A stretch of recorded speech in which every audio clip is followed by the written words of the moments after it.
بسم اللہ الرحمن الرحیم۔ جو ثالثہ میں پڑھتے ہیں نا ان کے لیے سب سے مشکل کتاب دروس البلاغہ ہے۔ کافیہ بھی مشکل ہے لیکن اتنی نہیں، کیونکہ وہ تو نحو سے ریلیٹڈ ہے، اور نحو تو ایک مرتبہ طلباء نے ثانیہ کے اندر ہدایت النحو کی صورت میں پڑھی ہوتی ہے، لیکن یہ جو بلاغت ہے دروس البلاغہ تو یہ انہوں نے نہیں پڑھی ہوتی۔ دوسرا یہ ہے کہ جو کافیہ ہے نا نحو اس کے اندر بیان کی گئی ہے اس کا اجرا ہوتا رہتا ہے، جبکہ بلاغت کا اجرا نہیں ہوتا۔ تو ہم انشاءاللہ العزیز جو کورس کروا رہے ہیں، درس نظامی ہم جو کروا رہے ہیں، تو اس کے اندر بلاغت کا اجرا، ہر علم کا اجرا ہوگا، یہ ذہن میں رکھیے گا۔ شوال سے داخلے جاری ہیں، اگر آپ نے اس کی مزید تفصیل معلوم کرنی ہے تو ڈسکرپشن میں دیے گئے ویب سائٹ کے لنک پر آپ کلک کر کے اس کی پوری تفصیل جو ہے وہ معلوم کر سکتے ہیں، اس کی پوری تفصیل موجود ہے۔ تو دروس البلاغہ آپ کو کیسے یاد کرنی ہے؟ اگر آپ کو صحیح معنوں میں اگر آپ اس کو یاد کرنا چاہتے ہیں نا تو اس کا طریقہ یہ ہے کہ آپ 2 مہینے کا کورس کریں ہمارے پاس، کسی کے پاس بھلے کر لیں، لیکن اصل جو ہے نا وہ طریقہ یہی ہے، آپ کسی کے پاس جو ہے وہ امتحان کی تیاری کریں، اور کم از کم 2 مہینے ضرور لگائیں، کیونکہ آپ نے پورے سال کا جو نصاب ہے اس کو کور کرنا ہوتا ہے، اور پورے سال کی چیزوں کو آپ نے ذہن میں دوبارہ دہرانا ہوتا ہے۔ اور یہ ایک رات جو آپ امتحان والی رات تیاری کرتے ہیں، آپ سمجھتے ہیں بس اس والی امتحان والی رات تیاری کرنے سے ہی میں پاس ہو جاؤں گا۔ بھئی اگر آپ پاس ہو بھی گئے نا تو آپ کے اندر کوئی قابلیت پیدا نہیں ہوگی، کوئی صلاحیت پیدا نہیں ہوگی، یہ تو ایک احمقانہ سوچ ہے کہ جی میں پاس ہو جاؤں گا۔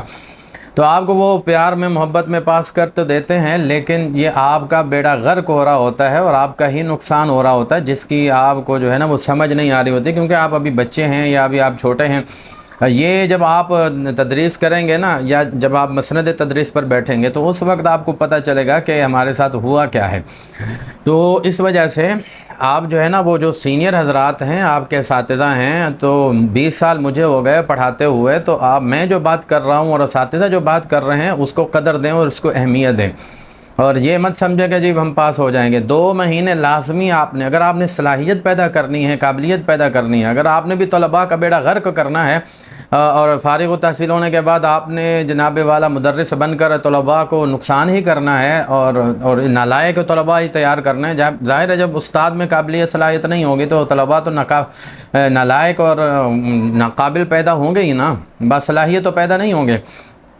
تو اگر اس طرح کرنا ہے تو پھر آپ کی مرضی ہے، لیکن اگر آپ باصلاحیت مدرس بننا چاہتے ہیں یا باصلاحیت عالم بننا چاہتے ہیں، فقیہ بننا چاہتے ہیں، تو اس کے لیے ضروری ہے کہ جو آپ نے نصاب پڑھا ہے نا پورے سال کا، اس کو دوبارہ ذہن میں ریپیٹ کریں، دہرائیں، اور اس کو اچھی طرح ذہن میں بٹھائیں۔ اس کا کیا طریقہ ہوگا؟ دیکھیں اس کا جو طریقہ ہے نا، جیسے میں نے بتا دیا، ایک تو طریقہ یہ ہے، اگر آپ جو ہے نا آپ کے پاس ٹائم نہیں ہے یا کوئی بھی مسئلہ پرابلم ہے، جیسے ہمارے لوگ پیسوں کو اہمیت دیتے ہیں، جو فیس نہیں دینی، بہت سے ایسے حضرات ہوتے ہیں، ماشاءاللہ فیس والے بھی بہت سے حضرات ہوتے ہیں، ہمارے پاس اتنے طلباء ہوتے ہیں تو کہ ہم مزید جو ہے وہ طلباء کو پڑھا نہیں پاتے، تو حالانکہ دوسری جگہ بھی وہ فیس دے رہے ہوتے ہیں، دوسری جگہ بھی طلباء ہوتے ہیں، تو طلباء فیس دینے والے بہت ہیں، لیکن اس سے زیادہ تعداد ان لوگوں کی بھی ہے کہ جن کے پاس موبائل کے لیے پیسے تو ہیں، اور گاڑی لینے کے لیے پیسے ہیں، پیٹرول کے لیے پیسے ہیں، کپڑے لینے کے لیے پیسے ہیں، ہر چیز کے لیے پیسے ہیں، لیکن فیس افورڈ کرنے کے لیے پیسے نہیں ہے۔ چاہتے ہیں کہ مفت کے اندر جو ہے نا وہ ہمارا کام ہو جائے، وہ مفت کے اندر یہ ویلیو اہمیت بھی نہیں دیتے، سنجیدہ بھی نہیں لیتے۔ جن لوگوں کو ہم نے اپنے گروپ کے اندر مفت میں داخل کیا ہے نا، انہوں نے کہا کہ جی ہم فیس آگے دے دیں گے، تو انہوں نے پھر فیس نہیں دی، اور نہ ہی وہ کلاس کو سنجیدہ لے رہے ہیں، اور جو فیس لے رہے ہیں وہ کلاس کو سنجیدہ لے رہے ہیں۔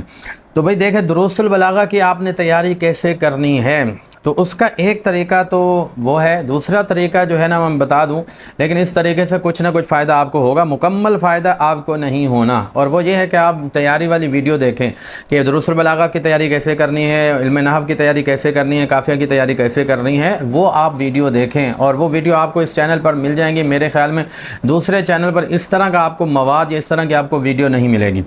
تو چلیں سب سے پہلے ہم دروس البلاغہ کی بات کرتے ہیں۔ تو دروس البلاغہ کا سب سے پہلے آپ نے خاکہ یاد کرنا ہے، تو میری آپ دوسری ویڈیو دیکھ لیں کہ امتحان کی تیاری کے جو 6 اصول ہیں تو وہ کیا ہیں، اس کے مطابق آپ نے تیاری کرنی ہے۔ تو ان میں سے میں نے پہلا ایک اصول یہ بھی بیان کیا ہے کہ آپ نے خاکہ ضرور بنانا ہے، بنے بنائے خاکے اگر آپ چاہتے ہیں تو وہ ہماری ویب سائٹ کے اندر موجود ہیں، آپ کو مل جائیں گے۔ دروس البلاغہ کا خاکہ آپ نے یا تیار کر لینا ہے یا اپنے سامنے رکھ لینا ہے۔ تو دروس البلاغہ کے اندر کتنی چیزیں بیان کی ہیں جی؟ 4 چیزیں بیان کی گئی ہیں۔ سب سے پہلے مقدمہ ہے، اس کے بعد علم معانی، 3 علوم ہیں، علم المعانی، علم البیان، علم البدیع۔ اور پھر اس کے بعد خاتمہ ہے۔ تو یہ چار ہی چیزیں دروس البلاغہ یا بلاغت کے کسی بھی کتاب ہے نا، کوئی بھی کتاب ہے، اس کے اندر یہ چار چیزیں موجود ہوں گی۔ اب چلتے ہیں سب سے پہلے مقدمہ۔ اب آپ نے دیکھنا ہے کہ مقدمے کے اندر کیا ہے، علم المعانی کے اندر کیا ہے، علم البلاغت علم البیان کے اندر کیا ہے، اور علم البدیع کے اندر کیا ہے، اور خاتمہ کے اندر کیا ہے۔ یہاں پر میں پوری تفصیل تو آپ کو نہیں بتاؤں گا، اس کے لیے الگ ایک ویڈیو ہوگی، تو مختصر میں آپ کو سمجھاتا جاؤں گا۔ وہ اس لیے سمجھاؤں گا تاکہ آپ کے ذہن میں بیٹھ جائیں، پہلے سے جو چیزیں آپ کے ذہن میں ہوں گی نا، ہو سکتا ہے وہ کھل جائیں اور وہ آپ کے ذہن نشین ہو جائیں۔ تکرر تقرر، جب بات بار بار دہرائی جاتی ہے نا تو وہ چیز ذہن میں بیٹھ جاتی ہے۔ تو آپ نے ویڈیو کو بھی ضرور دیکھنا ہے، صرف آپ کتابوں سے تیاری نہیں کریں، کیونکہ جب ہم ویڈیو کی صورت میں آپ کو سمجھاتے ہیں، کتابیں آپ کو نہیں سمجھائیں گی، کتابوں میں اور جو بیان ہوتا ہے اس میں بڑا فرق ہوتا ہے۔ تو سب سے پہلے دیکھیں مقدمہ۔ مقدمے میں کتنی چیزیں ہیں جی؟ 3 چیزیں بیان کی گئی ہیں۔ نمبر 1 فصاحت، نمبر 2 بلاغت، اور نمبر 3 اسباب مخلہ کی معرفت کے ذرائع، یعنی وہ اسباب جن کی وجہ سے کلمہ فصیح نہیں رہتا، اور ٹھیک ہے جی، بلیغ نہیں رہتا، فصیح نہیں رہتا۔ آخر وہ کون سے اسباب ہیں جن کی وجہ سے کلام جو ہے وہ عمدہ نہیں شمار کیا جاتا، یوں سمجھ لیجئے۔ تو یہ 3 چیزیں بیان کی جاتی ہیں، ڈیٹیل ان کی جو ہے نا میں وہ الگ ویڈیو میں آپ کو بتاؤں گا۔ یہ تو ہے مقدمہ میں۔ علم المعانی میں کے اندر کتنی چیزیں بیان کی جاتی ہیں جی؟ علم المعانی میں 9 چیزیں بیان کی جاتی ہیں، 8 باب ہیں اور 1 خاتمہ ہے۔ جو پہلا باب خبر اور انشاء، آپ نے نحو کے اندر پڑھا ہوگا جملہ کی 2 قسمیں، خبریہ اور انشائیہ۔ بس وہ جملہ خبریہ کہاں استعمال کرنا ہے، جملہ انشائیہ کہاں استعمال کرنا ہے، پہلے باب میں یہ چیز بیان کی جاتی ہے، اور اس کے ریلیٹڈ باقی کیا کیا چیزیں بیان کی جاتی ہیں میں بعد میں آپ کو بتاؤں گا۔ دوسرے باب میں ذکر اور حذف، مسند الیہ کو، مسند کو کہاں ذکر کرنا ہے کہاں حذف کرنا ہے، دوسرے باب میں بیان کیا جاتا ہے۔ تیسرے باب میں تقدیم و تاخیر، کہاں پہلے لانا ہے کہاں بعد میں لانا ہے، یہ بیان کیا جاتا ہے۔ چوتھے باب میں معرفہ نکرہ، کہاں مسند الیہ مسند کو معرفہ لایا جاتا ہے کہاں نکرہ لایا جاتا ہے۔ اور 5ویں باب میں اطلاق و تقیید، کہاں مطلق ذکر کیا جاتا ہے کہاں مقید ذکر کیا جاتا ہے۔ اچھا، معرفہ نکرہ باقی چیزیں تو آپ کو سمجھ آ گئی ہوں گی۔ یہ مطلق مقید کیا ہوتا ہے؟ جیسے میں آپ کو کہوں کہ پانی لاؤ، تو پانی کے ساتھ میں نے کوئی صفت ذکر نہیں کی تو یہ مطلق ہے۔ اگر میں کہوں میٹھا پانی لاؤ تو یہ مقید ہو گیا۔ تو اس کو بولتے ہیں مطلق اور مقید، یعنی اس کے ساتھ کوئی نہ کوئی صفت لگ جاتی ہے، مفعول لگ جاتا ہے، کوئی نہ کوئی چیز لگ جاتی ہے۔ یا دوسرے لفظوں میں آپ کو سمجھا دوں کہ آپ کو پتہ ہوگا کہ کلام کے اندر 2 چیزیں ہوتی ہیں، ایک ہوتا ہے مسند الیہ اور دوسرا مسند۔ تو مسند الیہ، اور جس کلام کے اندر مسند الیہ اور مسند ہو وہ کلام مطلق ہوتا ہے، اور جس کلام کے اندر مسند الیہ مسند کے علاوہ بھی کوئی چیز ہو، جیسے مفعول بھی ہے، مفعول فی ہے، مفعول لہ ہے، حال تمیز مستثنیٰ کوئی بھی چیز ہے، تو وہ مقید ہو جاتا ہے کلام۔ تو آخر یہ مطلق کلام کہاں لایا جاتا ہے، مقید کہاں لایا جاتا ہے، یہ آپ پڑھیں گے بلاغت کے اندر، 5ویں باب کے اندر پڑھیں گے۔ 6 باب کے اندر ہے قصر اور اس کی اقسام۔ قصر کیا ہوتا ہے؟ جیسے میں آپ کو مثال دوں، زید عالم ہے، ایک نارمل سادہ سا جملہ ہے، اس کو قصر نہیں کہیں گے۔ زید ہی عالم ہے، تو اس میں آپ دوسرے کی نفی کر رہے ہیں، پہلے میں آپ نفی نہیں کر رہے۔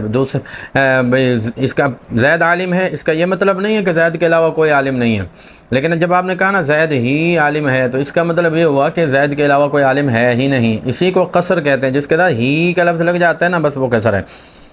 اور اس کے اندر بیان کیا گیا 6 باب کے اندر۔ 7ویں باب میں فصل و وصل، 2 جملوں کے درمیان حرف عطف کہاں ذکر کرنا ہے کہاں ذکر نہیں کرنا، سمپل ہے، تو یہ تفصیل تو آگے ہی پڑھیں گے۔ تو اتنا تو آپ ذہن میں رکھیں نا، فصل کیا ہوتا ہے وصل کیا ہوتا ہے، کیونکہ یہ چیزیں بھی آ جاتی ہیں اس کے اندر، سوال کے اندر، سوالات و امتحانات کے اندر آ جاتی ہیں۔ 8واں باب ہے ایجاز اطناب مساوات۔ ایجاز اطناب مساوات کیا ہو؟ ایجاز ہوتا ہے کلام کو مختصر کرنا، تو جتنے لفظوں میں بات ہو سکتی تھی اتنے ہی لفظوں میں بات کرنا مساوات ہے، کم لفظوں میں بات کرنا یہ ایجاز ہے، زیادہ لفظوں میں بات کرنا مساوات ہے۔ بہت ہی سمپل میں نے آپ کو بتا دی۔ تو اس کی یہ کہاں ایجاز کہاں اطناب کہاں مساوات، یہ ڈیٹیل آپ اس کے اندر پڑھیں گے۔ خاتمہ ہے جی، 8 باب ہو گئے۔ خاتمے کے اندر کیا بیان کیا جا سکتا ہے؟ مقتضی ظاہر کے خلاف کلام لانے کی صورتیں۔ کلام تو ایسا ہونا چاہیے تھا لیکن ایسا کیوں نہیں، ایسا کیوں ہے؟ مثال کے طور پر پہلے میں نے کسی بندے کا ذکر کیا، نام ذکر کیا، مثلا زید کا ذکر کیا، زید نے کھانا کھایا، پھر اس نے پانی پیا۔ اب یہ جو اس ہے نا یہ ضمیر ہے، جب پہلے کسی بندے کا ذکر ہو چکا ہونا تو پھر اس کے لیے ضمیر لے کر آتے ہیں، لیکن میں نے ضمیر نہیں ذکر کی، یہ اس کو کہتے ہیں مقتضی ظاہر، یعنی ظاہر کا تقاضا تو یہ ہے کہ آپ کو کیا کرنا چاہیے، ضمیر ذکر کرنی ہے۔ اصول یہ ہے کہ آپ نے ضمیر ذکر کرنی ہے، آپ نے یوں جملہ یوں ذکر کرنا ہے، زید نے کھانا کھایا پھر اس نے پانی پیا، اس کا لفظ آپ نے ذکر کرنا ہے۔ لیکن میں نے ایسا نہیں کیا، میں نے کیا کیا، زید نے کھانا کھایا پھر زید نے پانی پیا۔ دیکھیں میں نے زید کا نام نا 2 دفعہ ذکر کر دیا، حالانکہ مجھے 2 دفعہ ذکر کرنے کی ضرورت نہیں تھی، یہ اصول کے خلاف ہے۔ تو اس کو کہتے ہیں مقتضى ظاہر کے خلاف کلام لانا. اس کی بھی وجوہات ہوتی ہیں، ریزن ہوتے ہیں آخر ایسا کیوں کیا جاتا ہے. یہ تفصیل تو آپ خاتمہ کے اندر، میں خاتمے پر پوری ایک ویڈیو بناؤں گا، اس کے اندر آپ کو یہ بتاؤں گا. تو یہ آپ ویڈیو دیکھتے رہیں گے نا، تو اس ویڈیو سے نا آپ کے امتحان کی تیاری ہو جائے گی. دروس البلاغہ آپ کتابیں پڑھتے رہیں نا، کتابیں پڑھنے سے آپ کو اتنی تیاری نہیں ہوگی جتنی کہ یہاں سے. اور یہ جو میں نے نقشہ خاکہ بنایا ہے نا، اس خاکے کو آپ پڑھیں اور اس کو بھی حاصل کریں. ویب سائٹ میں دیکھیں، آپ کو فری میں مل جائے گا. تو یہ تو تھا علم المعانی کے اندر جو چیزیں تھیں وہ میں نے آپ کو بتا دی. علم البیان کے اندر کیا چیزیں بیان کی جاتی ہیں؟ 3 ہی چیزیں بیان کی جاتی ہیں، اور یہی تعریف ہے علم البیان کی، جس میں 3 چیزیں بیان کی جاتی ہیں: تشبیہ، مجاز اور کنایہ. تشبیہ کس کو کہتے ہیں؟ ایک چیز کو دوسری چیز کی طرح قرار دینا. جیسے زید شیر ہے، آپ نے زید کو شیر کی طرح قرار دے دیا. زید شیر کا مطلب ہے زید شیر کی طرح ہے، تو آپ نے زید کو کس کی مثل قرار دے دیا، بس اسی کو تشبیہ کہتے ہیں. اس کی مکمل ڈیٹیل تو ظاہر ہے الگ سے ہی آئے گی. اس کو تشبیہ کہتے ہیں. مجاز، لفظ بول کر اس کا اپنا معنی مراد نہیں لینا، بلکہ اس کے علاوہ کوئی دوسرا معنی مراد لینا ہے. جیسا کہ اصابع، اصابع کہتے ہیں انگلیوں کو. اب انگلیاں مراد نہیں ہیں، پورے انگلیوں کے پورے مراد ہیں. تو یجعلون اصابعہم فی آذانہم، وہ اپنی انگلیاں اپنے کانوں میں ڈالتے ہیں. اب ظاہر ہے انگلیاں پوری تو کانوں میں نہیں ڈالیں گے نا، ڈالیں گے وہ نہیں ڈال سکتے، بلکہ اس سے مراد ہے انگلیوں کا ایک حصہ. تو لفظ بول کر اس کا پورا معنی مراد نہیں لیا، بلکہ دوسرا معنی مراد لیا گیا. اس کو کہتے ہیں مجاز. کنایہ، لفظ بول کر اس کا لازم مراد لینا ہوتا ہے. لازم، مثال کے طور پر اگر یہ کہا جائے کہ بھئی 2 بندے بیٹھے ہوں، میاں بیوی بیٹھے ہوں، لڑکا لڑکی بیٹھے ہوئے ہوں، آپ نے ان کا جا کر پوچھا کہ بھئی یہ آپ کی کیا لگتی ہے، تو اس کا مطلب ہوگا، آپ کیا بولو گے کہ بھئی یہ میری بیوی ہے، یہ میرا اس سے نکاح ہوا ہے. تو لفظ آپ نے نکاح کا لفظ بولا ہے ہاں جی، لیکن مراد آپ کی کیا ہے؟ میرا اس کے ساتھ اٹھنا بیٹھنا جائز ہے، حلال ہے، کوئی اعتراض کی بات نہیں ہے. دیکھیں لفظ نکاح بولا اور مراد کیا لے رہے ہیں؟ حلال ہونا. حلال ہونا مراد لے رہے ہیں کہ میں اس کے ساتھ اٹھ سکتا ہوں، بیٹھ سکتا ہوں، چل سکتا ہوں، آ جا سکتا ہوں. تو اس کو کہتے ہیں لفظ بول کر آپ نے اس کا لازم مراد لیا، اس کا اپنا معنی مراد نہیں لیا، دوسرا معنی مراد لیا، تو اس کو کہتے ہیں کنایہ کہتے ہیں. تو کنایہ کی جو مکمل ڈیٹیل ہے وہ بھی انشاءاللہ العزیز الگ ویڈیو کے اندر 3 چیزوں کی بیان کی جائے گی. علم البیان کے اندر یہ 3 چیزیں ہیں. علم البدیع آگے ہے. علم البدیع میں 2 ہی چیزیں ہیں، محسنات معنویہ اور محسنات لفظیہ. یعنی کلام کے معنی کو خوبصورت کون کون سی چیزیں کرتی ہیں، اور کلام کے جو لفظ کو خوبصورت کون کون سی چیزیں کرتی ہیں. پھر آگے ان کی بھی ڈیٹیل ہے، یہ بھی ایک الگ ویڈیو کے اندر ہی بیان کی جائے گی. یہ چیزیں اگر نہ بھی ہونا تب بھی کلام فصیح و بلیغ ہوتا ہے، کلام میں کوئی مسئلہ نہیں ہوتا، لیکن ان چیزوں کے استعمال سے کلام مزید جو ہے وہ خوبصورت بن جاتا ہے. تو کلام کو خوبصورت کیسے بنانا ہے اس کے طریقے آپ علم البدیع کے اندر پڑھتے ہیں. آگے ہے خاتمہ. خاتمے کے اندر کیا ہے؟ خاتمے کے اندر وہ چیزیں ہیں جس سے نہ تو کلام خوبصورت ہوتا ہے، نہ معنی خوبصورت ہوتا ہے، نہ لفظ خوبصورت ہوتا ہے. تو اس کا مطلب ہے اس کا علم البدیع سے بھی کوئی تعلق نہیں. تو اس میں تشبیہ، مجاز، کنایہ کا ذکر بھی نہیں ہوتا، تو اس کا مطلب ہے اس کا علم البیان سے بھی کوئی تعلق نہیں. اس میں لفظ کے احوال بھی بیان نہیں کیے جاتے، تو اس کا مطلب ہے اس کا علم المعانی سے بھی کوئی تعلق نہیں ہے. تو یہ جو خاتمے کے اندر جتنی بھی چیزیں بیان کی جاتی ہیں اس کا علم البیان، علم المعانی، علم البدیع سے کوئی بھی تعلق نہیں ہوتا. ہاں یہ لیکن کلام کے اندر یہ چیزیں استعمال کی جاتی ہیں، تو ان چیزوں کو ایک الگ طور پر خاتمے کے اندر ذکر کر دیا، تاکہ کلام میں جو چیزیں جس طریقے سے کلام ذکر کیا جاتا ہے، چاہے وہ فصیح ہے نہیں ہے. پہلے جو ہوتا ہے نا، پہلا جو کلام وہ تو فصیح والا ہے. تو پہلے جو علوم ہے نا، علم البیان، علم البدیع، تو ان 2 علوم کا تعلق تو فصاحت اور بلاغت سے ہے، اور باقی جو دوسرے ہیں نا، علم البدیع اور خاتمہ، ان دونوں کا تعلق فصاحت و بلاغت سے نہیں ہے. اگر ان چیزوں کی رعایت آپ نہیں بھی کرتے نا، تب بھی کلام فصیح و بلیغ ہے، آپ کا عمدہ کلام ہے، اچھا کلام ہے، لوگوں کو سمجھ میں آنے والا کلام ہے، کوئی فرق نہیں پڑتا آپ کے کلام میں. لیکن ان کا اگر آپ رعایت کرتے ہیں تو اس سے جو علم البدیع ہے نا، اس میں محسنات لفظیہ معنویہ جو بیان کیے جاتے ہیں، اس کی رعایت کرنے سے آپ کا کلام مزید خوبصورت ہو جاتا ہے.